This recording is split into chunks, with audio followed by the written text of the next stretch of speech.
have to ng pork belly. Pinaparboil lang natin para lang matanggal yung mga yan, yung mga impurities niya. Yung mga to. And then, after nito, huhugasan natin. Then, saka natin timplahan ng dressing niya. Ayan, so, tapos na yung parboil natin.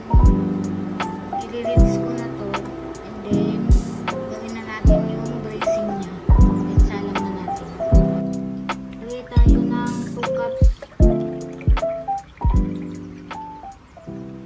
pineapple juice.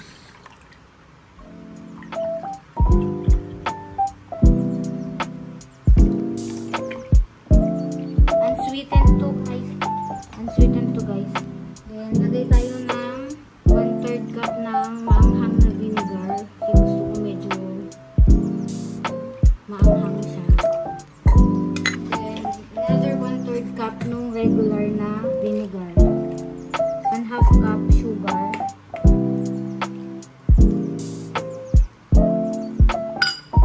1 cup soy sauce.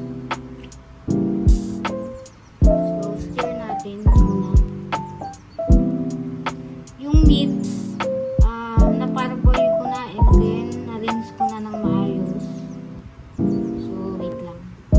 So, ito na siya.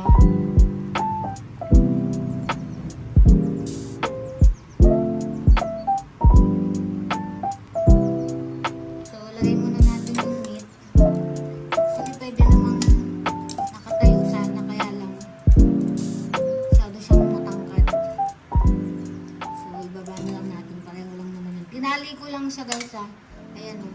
Para kasi pagka pinakuluan mo ng ano, pumapangit yung shape niya. So, tinali ko na lang ng cooking twine.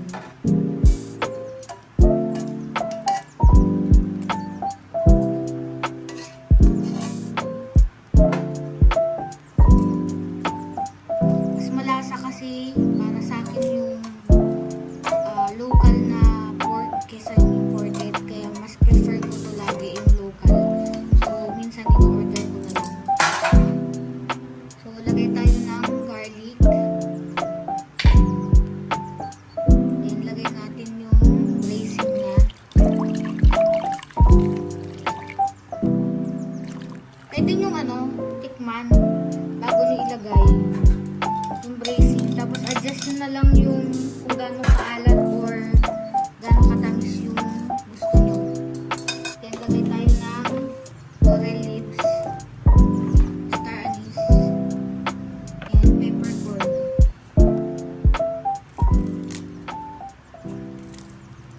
So, bakuluan na natin. Boil natin yan for 15 minutes. And then, simmer natin or i-low heat natin for 45 to 1 hour or until yung pork is tender na or malambot na. So, cover natin. 15 minutes na natin yung pakuluan. So, ayan. Kumukulo na siya.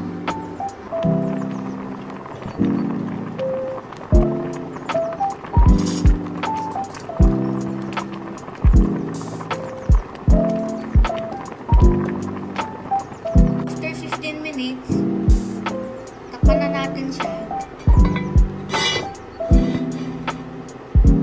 And then, low heat na natin, simmer.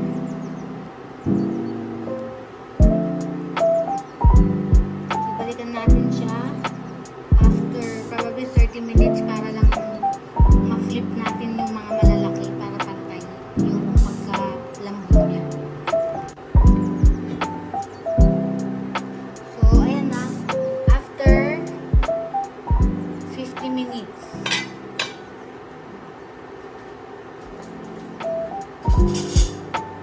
So, dapat malambot na to. Yan, malambot na. Nagjijigil na yung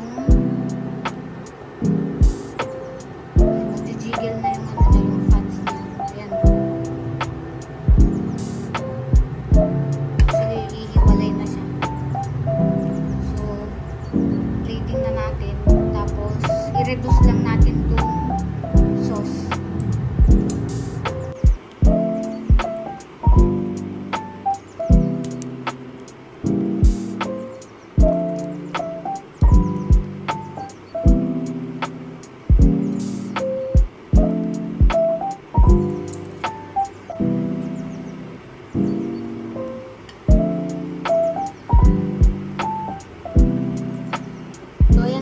malalaman mong malambot na kasi nag-jiggle yung fats.